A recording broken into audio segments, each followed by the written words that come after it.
जय राम, जय सिया राम। मेरे प्यारे सभी दोस्तों, आज की इस वीडियो में मैं आप लोगों से बात करूंगा कि भले ही कुंवारे ही मर जाना, लेकिन इन 3 लक्षणों वाली स्त्रियों से हमेशा दूर ही रहना। और इन 3 लक्षणों वाली स्त्रियों से भूल करके भी कभी शादी मत करना, बच के रहना, क्योंकि ऐसी स्त्री अगर घर में आती हैं तो घर में दरिद्रता, कंगाली तथा घर का सर्वनाश हो जाता है। तो आखिर वे कौन सी 3 लक्षण वाली स्त्रियां हैं?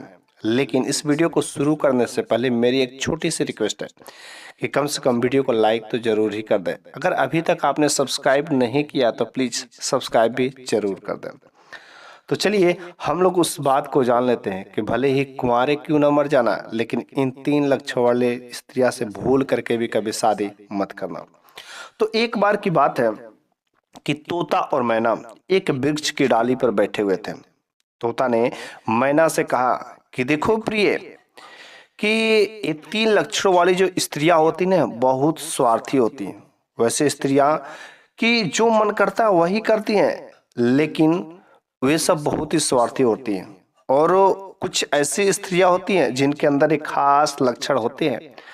अगर वे लक्षणों वाली स्त्रियां अगर किसी भी इंसान के जीवन में चली जाती है तो उस इंसान का जीवन जो नरक के समान हो जाता है।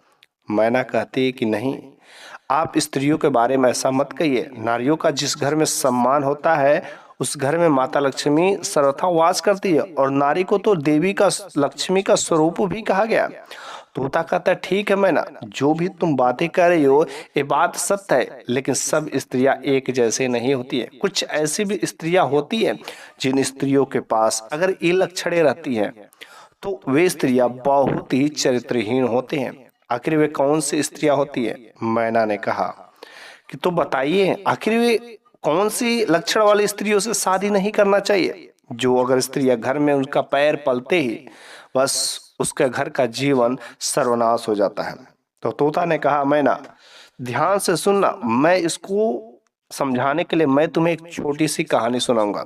इस कहानी को अगर तुम ध्यान से सुनती हो तो अवश्य ही तुम जान जाओगे कि आखिर यही 3 लक्षणों वाली स्त्रियां होती है जो भूल करके भी इनसे शादी क्या, दूर ही रहना चाहिए। तो तोता ने मैना से वह एक कहानी सुनाता है। मेरे प्यारे सभी दोस्तों, आप लोग भी इस कहानी को पूरा जरूर सुनेगा, क्योंकि आधा अधूरा ज्ञान बहुत ही खतरनाक होता है। तो एक बार की बात है कि एक नगर में 3 दोस्त रहते थे। तीनों दोस्त बड़े ही अच्छे थे, खुश थे, साथ साथ खेलते थे, सब काम करते थे। लेकिन जिनमें से एक दोस्त था वो राजा का लड़का था, अर्थात राजकुमार था। दूसरा बनिया का लड़का था। तीसरा साहूकार का लड़का था। तीनों दोस्तों में जो राजा का लड़का राजकुमार था उसकी शादी हो गई थी। और तीनों दोस्त एक दिन बगीचे में बैठे हुए थे। राजा के लड़के अर्थात राजकुमार ने कहा कि देखो दोस्त, कि हम लोग तीनों दोस्त एक साथ में रहते बड़ा अच्छा लगता है। और राजा का लड़का जो राजकुमार होता है उसकी शादी जो हो गई रहती है। तो राजकुमार ने कहा कि देखो मेरे प्यारे सभी दोस्तों, कि मेरी तो शादी हो गई है और तुम दोनों की शादी नहीं हुई। ऐसा बात है कि कल हमको ससुराल जाना है और अपने पत्नी से बड़ा ही मिलने का मन कर रहा है। तो उसने कहा ठीक है, तुम तो ससुराल चले जाओगे, लेकिन हम लोग क्या करेंगे? तो उसने कहा ठीक है, तुम भी हमारे साथ चलना, लेकिन हम तो अपने पत्नी के घर चले जाएंगे, लेकिन तुम सब किसी सराय में रुक जाना, बस एक रात की तो बात है। और जैसे ही एक रात बीत जाएगी तो मैं अगले दिन अपने पत्नी को लेकर के चला आऊंगा, फिर से हम लोग अपने घर पे चले आएंगे। तो बाकी जो दोनों दोस्त थे वे तैयार हो जाते, कहते चल ठीक है, कोई बात नहीं, दोस्ती में थोड़ा बहुत तो कष्ट होता है। और तीनों दोस्त चल चलते हैं ससुराल। चूंकि वह राजकुमार का लड़का था, इस वजह से किसी राजकुमारी से ही शादी होगी। तो किसी दूसरे नगर के जहां पर उसका ससुराल था उस जगह पर पहुंचने में लगभग जो 3 दिन लग जाते हैं। और 3 दिन काफी लंबी यात्रा चलने के बाद आखिर तीनों दोस्त ससुराल पहुंच ही जाते हैं। जब पहुंचते हैं तो राजकुमार ने कहा कि देखो दोस्तों, अब हम अपने पत्नी के घर जाएंगे और तुम दोनों लोग यहीं पर किसी सराय में रुक जाना, ठहर जाना, और हम चलते हैं। उसने कहा ठीक है, मैं ढूंढ करके किसी सराय में ठहर जाऊंगा और जब तुम वापस आना तो हम लोग फिर से अपने घर पे चल चलेंगे। तो राजकुमार का लड़का तो उधर अपने पत्नी के पास अर्थात ससुराल चला गया। और वे दोनों दोस्त अर्थात बनिया का लड़का और साहूकार का लड़का किसी सराय को ढूंढने लगते हैं। और सराय ढूंढते ढूंढते मिल भी जाता है, शाम का समय हो जाता है। और उस सराय में जा करके रुकने के लिए वहां पर बात करते हैं। तो अंदर से एक जो है बूढ़ी दादी निकलती हैं। उस बूढ़ी दादी से कहते हैं कि देखिए माँ जी, हम लोग यहाँ पर रुकने के लिए आए हैं। अगर आपकी इजाजत हो तो जो पैसे लगेंगे हम लोग उस पैसे को दे देंगे, लेकिन एक रात ठहरने की बात है। उस बूढ़ी दादी ने कहा कि देखो बेटे, तुम सब हमारे बेटे के समान हो और इस सराय में न ठहरो तो बेहतर है, क्योंकि इस सराय में आज तक कोई भी अगर ठहरा है तो सुबह जिंदा वापस नहीं लौटा है, उसकी मृत्यु हो जाती है। तो दोनों दोस्तों में से एक जो बनिया का लड़का था और एक साहूकार का लड़का था, तब तक साहूकार के लड़के ने सराय के अंदर एक बहुत ही सुंदर सी स्त्री को देख लेता है। वो उस पर मोहित हो जाता है। और बूढ़ी दादी मना करती है कि बेटा, इसमें जो भी ठहरा है वह सुबह तक जीवित नहीं बचा है। लेकिन साहूकार का लड़का उस लड़की पर दीवाना हो जाता है। कहता कि नहीं, चाहे जो कुछ भी हो जाए, मैं इस सराय में आज ठहरूंगा। और इस स्त्री के इतनी सुंदर स्त्री है, मैं उस पर मोहित हो गया हूँ, मेरे को उस स्त्री के साथ रात बितानी है। बस साहूकार का लड़का तो मोहित हो जाता है। बूढ़ी दादी के लाख मना करने पर भी साहूकार का लड़का वहां पर रुकने के लिए तैयार हो जाता है, क्योंकि बनिया का लड़का होशियार होता है। बनिया का लड़का कहता कि ठीक है, मैं जो है वहां पर नहीं ठहरूंगा। साहूकार का लड़का चला जाता है सराय में। रात हो जाती है तो कुछ देर वहीं पर बनिया का लड़का बैठा रहता है और कहता है बूढ़ी दादी से, हे बूढ़ी दादी, मेरा दोस्त तो चला गया है, लेकिन पता नहीं सुबह तक मेरा दोस्त तो वापस लौटेगा कि नहीं लौटेगा।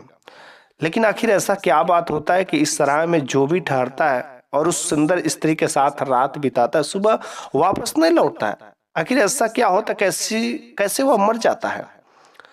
तो बूढ़ी दादी ने कहा, बेटा, आज तक तो मैंने किसी को बताया नहीं, लेकिन अगर तुम इतना जिद करते हो तो ठीक है, मैं तुम्हें बता देती हूँ। तो उस बूढ़ी दादी ने बनिए के लड़के से कहती है कि देखो बेटा, तुम मेरे बेटे के समान हो, इस वजह से मैं तुम्हें यह बात बताती हूँ। जो वह सुंदर स्त्री सराय में दिख रही है, वह स्त्री तो है और उसको अपनी सुंदरता पर भी बहुत घमंड है। और उसकी सुंदरता को ही देख करके एक से अच्छे अच्छे नवयुवक यहाँ पर आते हैं, लेकिन सुबह उनके वापसी नहीं होती है। एक्चुअली बात यह है कि दिन भर वह जो स्त्री है सुंदर रहती है, रूपवती रहती है, लेकिन जैसे ही मध्यरात्रि होती है वह एक नागिन का रूप पकड़ लेती है। और जैसे ही जब वह नागिन का रूप पकड़ लेती है, वह उसके साथ जो भी रहता है उसको डस लेती है और उसकी मृत्यु हो जाती है। तो उसने कहा मध्यरात्रि में? तो साहूकार का लड़का तो अंदर चला ही गया रहता। तो बनिए के लड़के ने कहा, नहीं माँ जी, आप मेरे माता के समान है और मैं अपने दोस्त की रक्षा करूंगा। आज मैं उस नागिन को मार दूंगी और हमेशा हमेशा के लिए जो समस्या है सब कुछ खत्म हो जाएगा। वह बनिया का लड़का एक तलवार लेकर के और सराय के अंदर चुपके से चला जाता है। और जिस कमरे में साहूकार और वह जो वैश्या अर्थात सुंदर स्त्री रहते हैं, उसी में एक कोने में छुप जाता है और बस वह इंतजार करता है कि वह जो सुंदर लड़की है कब वह नागिन का रूप पकड़ेगी, और जैसे ही वह नागिन का रूप पकड़ेगी उसी समय मैं उसकी हत्या कर दूंगा। बस हुआ क्या, मध्यरात्रि हुआ और जैसे मध्यरात्रि का समय हुआ उसी समय तुरंत वह जो धीरे धीरे नागिन का वेश पकड़ना शुरू कर दी। और जैसे ही नागिन बनी उसी समय बनिए के लड़के ने उस नागिन की हत्या कर दी। और हत्या करने के बाद तुरंत वहां से फौरन निकल कर चला आया, चूंकि साहूकार का लड़का वहां पर सोया हुआ था। और जब वो वहां से सराय से बाहर निकल के चला आता है, चूंकि वह भयभीत भी थोड़ा सा हो गया रहता है कि मैंने उस नागिन की हत्या कर दी। जब सुबह होता है तो पता चलता है कि उस साहूकार के लड़के ने उस सुंदर स्त्री का जो सराय में रहती थी उसकी हत्या कर दी है और उसको जेल की सजा सुना दी जाती है और राजा के यहाँ चला जाता है, वह जेल में बंद हो जाता है। तो साहूकार का लड़का तो जेल में चला जाता है, लेकिन उसी रात जब वह नागिन को मारने के बाद बनिया का लड़का छुपा रहता है, तब तक देखता है कि एक बहुत ही सुंदर सी लड़की जंगल की ओर जा रही है। तो बनिया का लड़का सोचता है कि आखिर इतनी सुंदर सी लड़की और रात्र के समय में आखिर वह बनिया के मतलब जंगल की तरफ क्यों जा रही है। तो उस लड़की का पीछा करते करते जाता है, और जब वह थोड़ा सा उजाला में उजली रात में देखता है तो काफी गहने भी बनी रहती है। उससे महसूस होता है कि यह राजा की ही लड़की है, और वह जंगल की तरफ जाती है और वो बनिया का लड़का उस राजा की लड़की के पीछे पीछे चुपके से जाता है, और वह देखता है कि वह लड़की एक साधु के पास जा रही है जो जंगल में एक कुटिया बना करके रहता है। वो लड़की उस साधु से कहती है कि देखो, आज के बाद मैं तुमसे मिल नहीं पाऊंगी, मेरा पति मुझे लेने के लिए आया है, और इस तरीके से आज ही हमारा आखिरी दिन है, जो चाहे तुम आज कर लो, आज तुमसे मुझसे मिल लो, लेकिन आज के बाद तुम मुझसे मिलने की कोशिश मत करना, और मैं तुम्हारे साथ अब कभी नहीं आ पाऊंगा। ये सब बातें बनिया का लड़का देख रहा था। साधु को बड़ा ही क्रोध आया कि आज आखिरी रात, आखिर ऐसा क्यों, मैं तुम्हें ऐसा नहीं करने दूंगा, तुम हमेशा मेरी हो और मेरी ही रहोगे। तो वह राजा की लड़की कहती कि नहीं, ठीक है, मैं आपसे प्रेम करती हूँ और तुम मुझसे प्रेम करते हो, अब तक था ठीक है, लेकिन अब नहीं हो पाएगा क्योंकि मेरा पति अब मुझे लेने के लिए आया। साधु को इस बात को सुनकर के बहुत ही अधिक गुस्सा आ जाता है, और वह जो जंगल में कुटिया बना करके रहता है उसको अपने गुस्सा पर कंट्रोल नहीं होता है, और उसको एक जोरदार थप्पड़ मारता है जिसकी वजह से उसकी नाक कट जाती है, उसके नाक से ब्लड आने लगते, बहने लगते हैं। अब वो भगी भगी जो वहां से जाती है, लेकिन इधर उस बनिए के लड़कों को बहुत अधिक गुस्सा आ जाता है, और जैसे ही गुस्सा आता है वहां पर वह साधु को मार देता है। जब साधु को मार देता है और साधु को मार करके आकर के एक मंदिर में छुप जाता है, और जब मंदिर में छुपा रहता है तो वह एक देवी का मंदिर रहता है। तब तक वहां पर कुछ चोर आते हैं, और चोर आपस में बात करते हैं कि हे देवी माँ, अगर हम लोगों का चोरी करना अगर सफल हुआ, हम लोग जा रहे हैं राजा के दरबार में, राजा के घर चोरी करने जा रहे हैं, अगर हम लोग खजाना लूट के लाएंगे, अगर हम लोगों का चोरी सफल हो गया तो हम लोग राजा की लड़की की बलि आपके सर यहाँ पर चढ़ाएंगे। यह बेचारा बनिया का लड़का वहां पर तो छुपा ही हुआ था और ये सब सुन रहा था, सब कुछ ये बातें सुन रहा था। और चोर जाते हैं चोरी करने, और चोरी करने में वह सफल हो जाते हैं, और उधर से जब चोरी करने में सफल हो जाते हैं तो राजा की लड़की को भी किडनैप करके लाए रहते हैं। तो एक चोर ने कहा कि देखो, देवी माता की कृपा से कि जैसा हम लोगों ने कहा था कि चोरी करने में अगर सफल हो जाएंगे तो राजा की लड़की का यहाँ पर बलिदान करेंगे, और देखो हम लोग राजा की लड़की को पकड़ करके भी लाए हैं, इस वजह से तुम जाओ और जल्दी से राजा की लड़की का बलि चढ़ा दो। बस यह अंदर बनिया का लड़का सब कुछ सुन रहा था, और उसे बहुत जोर से गुस्सा आ रही थी कि जैसे वह आएगा उसको मैं मार दूंगा, क्योंकि राजा की लड़की का ऐसे हत्या नहीं हो सकता है। और जैसे ही एक चोर राजा के लड़की को अंदर लेकर आता है उसकी बलि चढ़ाने के लिए, वह इधर बनिया का लड़का तैयार रहता है, तुरंत बनिया की लड़की को खींच लेता है और उस चोर को मार देता है, और उसकी डेड बॉडी को मंदिर में एक किनारे कर देता है।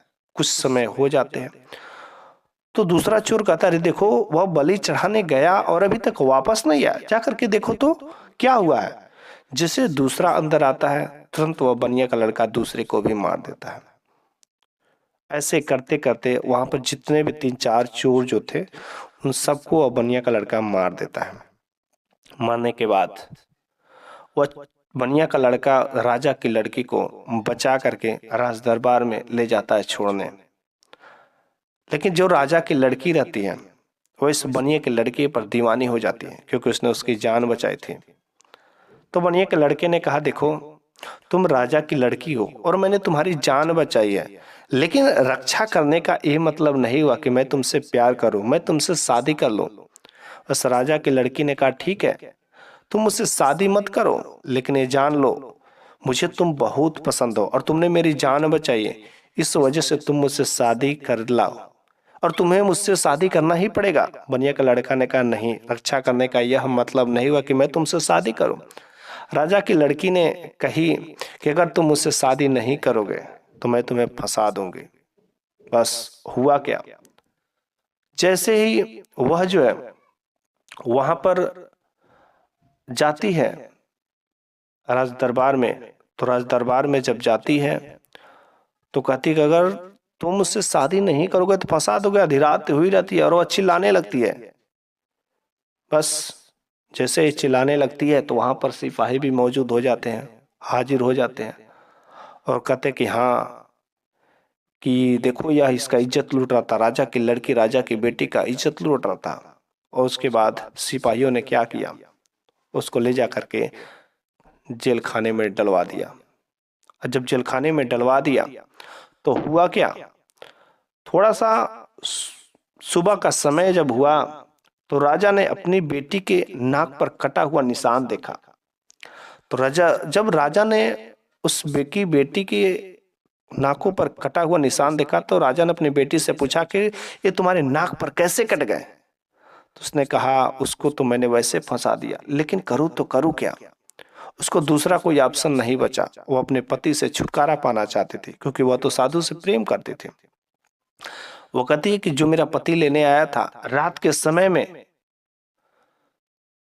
उसने मेरे साथ में बहुत ही छेड़खानी की और जब मैं उसके साथ तैयार नहीं हुई छेड़खानी करने के लिए तो मैं वहां से भगी और वह जबरदस्ती मेरे नाक पर एक चाकू मार दिया, जिसकी वजह से मेरा नाक कट गया।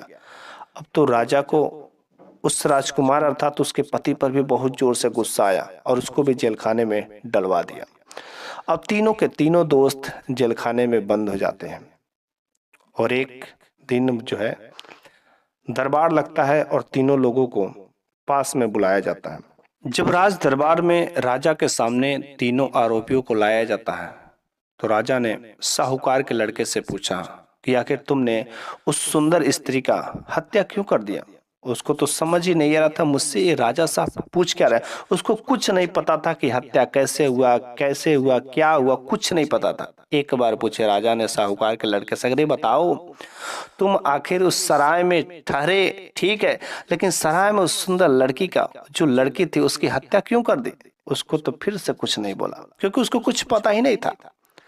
तो बनिया के लड़के ने तब तक बोल दिया, महाराज मुझे माफ करिएगा दूसरे के बीच में बोलने के लिए, क्योंकि हमको पता है कि नहीं बोलना चाहिए, लेकिन शायद यह मेरा दोस्त है और इसे नहीं पता होगा, इस वजह से मैं बोलने पर मजबूर हूँ। अगर आपका इजाजत हो तो मैं बोलूँ कुछ।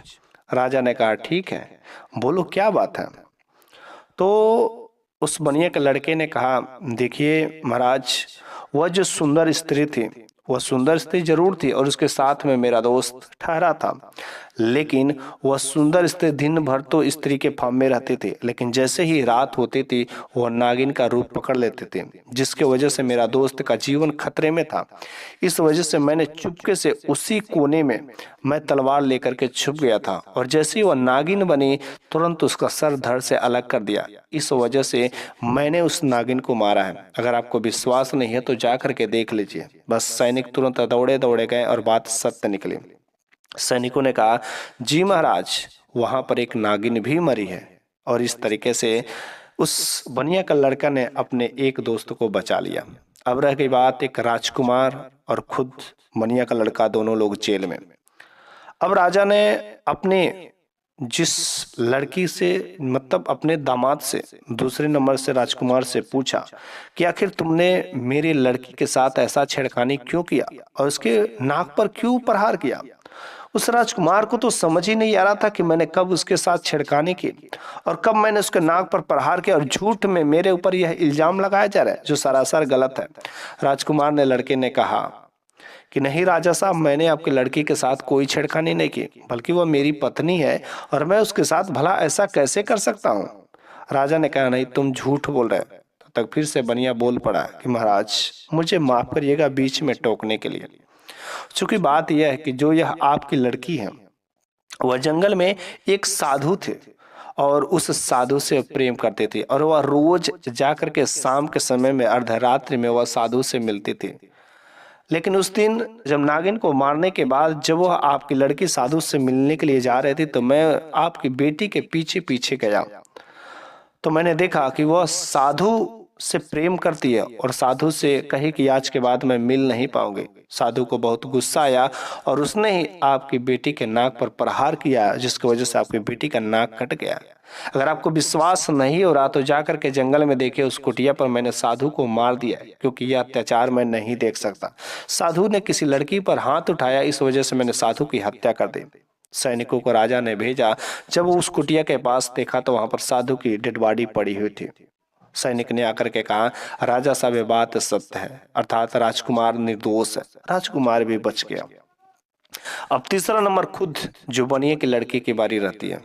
तो बनिए के लड़के से पूछा, आखिर तुमने मेरे लड़की के साथ क्यों छेड़खानी की? आखिर वह रात के समय में जब वो भाग रही थी तो तुमने मौका देकर मेरी बेटी के साथ ऐसा छेड़खानी क्यों शुरू की? तो बनिए के लड़के ने कहा, महाराज ये बात सत्य है, लेकिन आपकी बेटी एक नंबर की झूठी है। आपको उसकी बातों पर भरोसा हो रहा है, लेकिन आपकी बेटी धोखेबाज है, वह एक नंबर की झूठी है।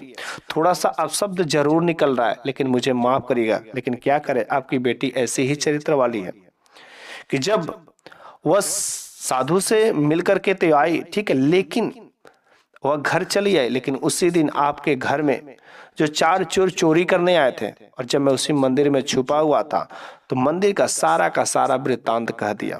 ऐसा बल्कि चूंकि मैंने आपकी बेटी का साथ कुछ नहीं किया, आपकी बेटी के प्राणों की रक्षा की है, उसका बलिदान चढ़ाने के लिए 4 चोर ले गए थे। और यदि आपको विश्वास नहीं तो मंदिर में जाकर के देखिए, उनकी डेड बॉडी पड़ी हुई है।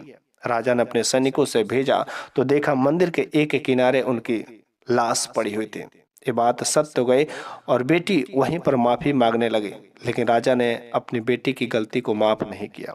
इस तरीके से उस बनिए के लड़के ने तीनों के तीनों दोस्त को बचा लिया। और अगले दिन राजा का लड़का, साहूकार का लड़का और बनिया का लड़का, तीनों लोग आपस में अपने घर चले। तब तोता ने मैना से कहा, देखो प्रिय, इस प्रकार के 3 लक्षणों वाली यदि स्त्रियां मिल जाती हैं, अगर जिस भी पुरुष के जीवन में चली जाती हैं ऐसी स्त्रियां, तो उसका जीवन बर्बाद हो जाता है, उसका जीवन नरक के समान हो जाता है और उसके घर में माता लक्ष्मी की कभी वास नहीं होता है। तो मैना ने कहा, आखिर वे कौन से 3 लक्षणों वाली स्त्री है, मैं कुछ समझी नहीं।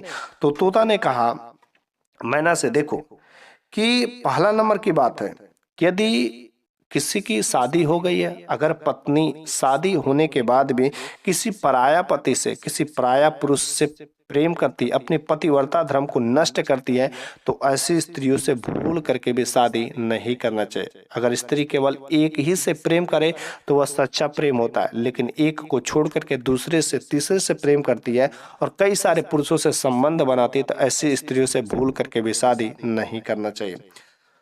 तोता ने मैना से कहा, दूसरी नंबर की जो स्त्रियां होती है, वह कुछ ऐसी जो स्त्रियां होती हैं जो वैश्याकृत जिंदगी बिताती हैं। वह उनकी नयन, उनकी सुंदरता बहुत अच्छी रहती है, लेकिन वह अपनी सुंदरता को मोहित होकर के, अपनी सुंदरता का घमंड दिखा करके वह वैश्याकृत का जीवन व्यतीत करती है और उनको वैश्याकृत में ही मजा आता है। और वह नागिन के समान ऐसी स्त्रियां होती है जो केवल हवस का शिकार करती है, पुरुषों से केवल हवस का लिए अपना मतलब निकालती। ऐसी स्त्रियों से भूल करके भी शादी विवाह नहीं करना चाहिए, ऐसी स्त्रियों से दूर ही रहना चाहिए। तोता ने मैना से कहा, जो तीसरी जो स्त्री होती है, कुछ ऐसी स्त्रियां होती हैं कि जो अगर कोई पुरुष, कोई आदमी किसी दूसरी स्त्री से अगर मदद करता है, रक्षा करता है, और रक्षा करने के बजाय वह तुरंत उस पर मोहित हो जाती है और उससे शादी विवाह करने के लिए तैयार हो जाती है, ऐसी स्त्रियों से भूल करके भी शादी नहीं करना चाहिए। क्योंकि ऐसी स्त्रियां आज तुम्हारे साथ है, कल किसी और ने थोड़ा सा मदद कर दिया, वह उसके पास चली जाएगी, किसी के साथ भी वह चल सकती है और कब वह तुमको लात मार सकती है पता ही नहीं चलेगा।